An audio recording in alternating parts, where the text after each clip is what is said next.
بلوچ طلباء کے کیسز ہیں. بیسکلی ہم نے ایک لسٹ دی تھی, ایک کمیشن بنایا گیا تھا اسلام آباد ہائی کورٹ کی طرف سے 2022 میں حفیظ بلوچ کی جبری گمشدگی کے بعد, کیونکہ جب ہم عدالت میں تھے حفیظ کے لیے تو اس وقت تقریباً ہر روز کسی بلوچ بچے کو, اسٹوڈنٹ کو پورے ملک سے کسی حصے سے اٹھایا جا رہا تھا. تو اس وقت کے جو چیف جسٹس اسلام آباد ہائی کورٹ تھے جسٹس اطہر من اللہ, انہوں نے آرڈر پاس کیا اور کہا کہ ایک کمیشن بنایا جائے جو کہ صادق سنجرانی نے ہیڈ کرنا تھا. لیکن 4 مہینے کے انیکشن کے بعد صادق سنجرانی نے ایک خفیہ خط پہنچایا عدالت میں جن میں انہوں نے کہا کہ میں اس کی سربراہی نہیں کر سکتا, لہٰذا اختر مینگل صاحب کو اس کا چیئرمین بنایا گیا. اور اس کمیشن نے ایک بہت کمپریہنسو رپورٹ بنائی تمام اسٹوڈنٹس کے کیسز پر. Voice for Baloch Missing Persons نے بھی لسٹ دی تھی, سمیدین بلوچ نے لسٹ دی تھی. اس میں بہت سے ایسے کیسز ہیں, مثلا راشد حسین کا کیس جسے الگ سے بھی ہم پرسو کر رہے ہیں اسلام آباد ہائی کورٹ میں. اب اس کا میں آپ کو اگزامپل دیتی ہوں کیونکہ آپ نے کورٹس کے رول یا رویے کا پوچھا, تو اس سے سمجھنے کی ضرورت ہے. آپ دیکھ سکتے ہیں کہ جیسے راشد حسین کا کیس 2021 میں ہم نے دائر کیا اسلام آباد ہائی کورٹ میں, اور جب بھی وہ کیس کی سماعت کی تاریخ آتی ہے اس دن یا تو وہ کیس کینسل ہو جاتا ہے یا پوری کاز لسٹ کینسل ہو جاتی ہے. ہم جلد سماعت کی ایک اپلیکیشن دیتے ہیں, وہ کوئی ڈیٹ نہیں فکس کرتے, جب کورٹ ڈیٹ فکس کرتا ہے تو 3 مہینے بعد کی کرتا ہے. ابھی بھی ہمیں اسی مسئلے کا سامنا کرنا پڑ رہا ہے کہ بارہا ہم صرف ایک سوال پوچھ رہے ہیں عدالت سے. ہم یہ بھی نہیں کہہ رہے کہ راشد حسین کو بازیاب کیا جائے, ہم کہہ رہے راشد حسین کہاں ہے, ہمیں بتایا جائے تاکہ اس کے خاندان کو پتہ چلے. اب فارن آفس اور انٹیریئر منسٹری ہمیں یہ بتانا نہیں چاہ رہی, اور عدالت بھی انہیں موقع پر موقع دیتا جا رہا ہے کہ تاخیر ہو, یہ نہ سمجھتے ہوئے کہ جو راشد حسین کی والدہ ادھر بیٹھی ہوئی ہے اس سردی میں, اور کتنی دفعہ وہ اسلام آباد کا رخ کر کے آئی ہیں.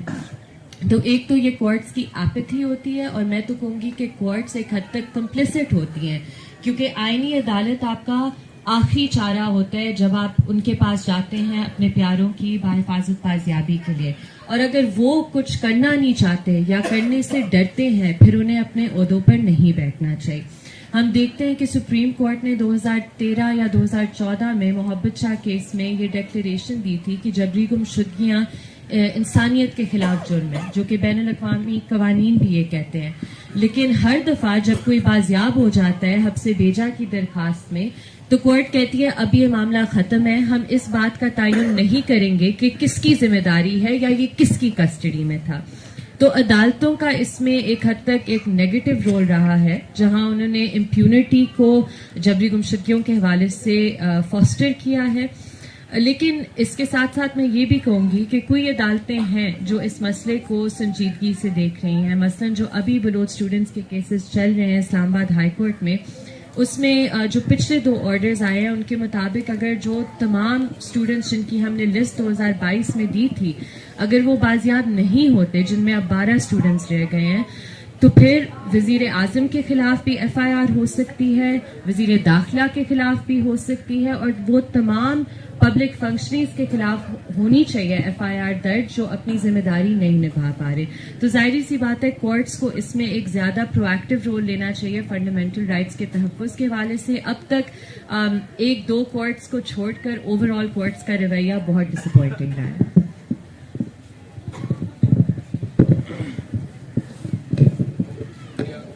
کورٹس کا جو رول ہے وہ آپ نے ہمارے سامنے رکھ دی. شلی بلوچ, آپ سے میرا سوال ہے کہ جو ٹرائبل سسٹم ہے بلوچستان کا, جس میں ہم دیکھتے ہیں کہ خواتین اس طریقے سے سامنے نہیں آ پاتی, ان کو اسپیس نہیں ملتا, پولیٹیکل اسپیس نہیں ملتا, لیکن جو بیچ بانو کریمہ بلوچ نے بویا اور وہ جس طریقے سے سامنے آئی اور انہوں نے جو کردار ادا کی, آپ کیا سمجھتی ہیں کہ اس کے بعد کتنا چینج ہوا ہے یہ سب کچھ, اور کس طریقے سے اب اس کرنٹ سچویشن میں بلوچ خواتین ان تمام تحریک میں سامنے ابھر کر آئی ہیں؟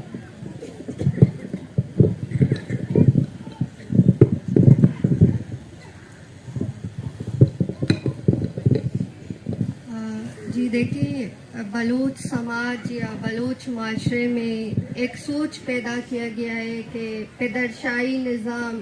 اور قبائلی نظام یہ بلوچ خواتین کو پڑھنے نہیں دیتی، باہر نکلنے نہیں دیتی یا سیاست کرنے نہیں دیتی، جس کے تحت بلوچ خواتین آگے نہیں بڑھ پا رہے۔ یہ میں یہاں پہ واضح کہنا چاہتی ہوں کہ یہ جو نظام ہے یہ ریاست کی طرف سے مسلط کی گئی ہے۔ یہ جس کو بلوچ معاشرے میں پروان چڑھا جا رہا ہے یہ بالکل بھی درست نہیں ہے۔ اگر ہم بلوچ سماج، بلوچ معاشرے کو بغور مطالعہ کریں تو ہمیں ایسی کئی مثالیں ملتی ہیں جہاں بلوچ خواتین نے ہماری رہبری اور رہنمائی کی ہے، جن کو پوری طرح سے بلوچ مردوں کی طرف سے آزادی ملی ہے۔ ہم اگر اپنی تحریک، موجودہ جو تحریک ہے، اس کو دیکھ لیں اور یہاں دھرنے میں دیکھ لیں، خواتین کی مجموعی تعداد سے یہ پتہ چل جاتا ہے ہمیں کہ ان کو اپنی فیملیز اور مردوں کی طرف سے کتنی سپورٹ حاصل ہے۔ دوسری بات، آپ نے بانو کریمہ کی ذکر کی تھی، یہ حقیقت ہے کہ ابھی جو تحریک ہے اس کو بلوچ خواتین ہی اس کی قیادت کر رہی ہیں، اس کو لیڈ کر رہے ہیں، لیکن بانو کریمہ کی جو قربانیاں ہیں، جو جد و جہد ہے، ہم ان کو بھی اگنور نہیں کر سکتے، کیونکہ بانو کریمہ کی لازوال قربانیوں کی بدولت سے آج بلوچ خواتین، میں سمجھتی ہوں بلوچ خواتین اس تحریک کو لیڈ کر رہے ہیں۔ بانو کریمہ جب 18 سال کی تھی تو بانو نے اپنی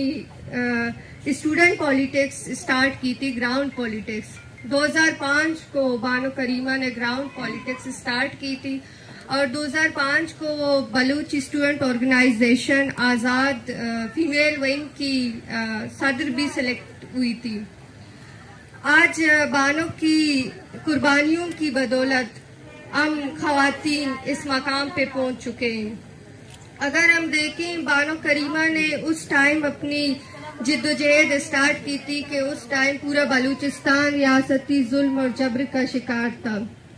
لیکن اس ٹائم ہمیں خواتین سرفیس پولیٹکس پہ نظر نہیں آتے۔ بانو کریمہ واحد لڑکی ہے، واحد بلوچ خاتون ہے کہ وہ بلوچ اسٹوڈنٹ آرگنائزیشن BSO آزاد کی چیئرپرسن بھی رہی ہے، اور BBC کی 2016 کی جو 100 خواتین میں اس کا نام بھی شامل رہا ہے۔ بانو کریمہ کی سیاسی جدوجہد کی وجہ سے، بانو ریاستی ظلم اور جبر کی وجہ سے وہ جلاوطن ہو گئی، کینیڈا چلی گئی، لیکن بانو کریمہ کو بھی وہاں پہ بھی نہیں بخشا، وہاں پہ بھی وہ ریاستی ظلم اور جبر کی شکار بنی۔ 20 دسمبر 2020 کو بانو کو لاپتہ کر دیا گیا تھا، اور 21 دسمبر بلوچ قوم کے لیے وہ سیاہ دن تھی۔ اس دن کو ہم نے ایک قومی راشن ہم سے محروم ہو گئے 21 دسمبر 2020 کو، لیکن بقول بابا تالپور کہ ہم بانو کریمہ کی سوگ نہیں مناتے، اس کی زندگی مناتے ہیں۔ جب بانو کریمہ کی لاش کو اس کے دفنانے کے لیے اس کے آبائی گاؤں لے کے جا رہے تھے تو ریاست ایک نہتی لڑکی سے اتنی خوفزدہ ہو گئی تھی کہ تربت شہر کے پورے نیٹ ورک اس نے بند کیے اور کرفیو بھی لگایا تھا، کسی کو شامل بھی نہیں ہونے دے اس کے جنازے میں۔ لیکن ریاست نے یہ سمجھا کہ جب کریمہ کو شہید کر دوں گی تو یہ تحریک ختم ہوگی، لیکن یہ ریاست کی بھول تھی۔ کریمہ نے جو بیج بلوچستان کے سینے میں اگائی ہے، اس بیج سے آج ہزاروں کریمہ جنم لے چکے اور اس تحریک کو لیڈ کریں۔ شکریہ۔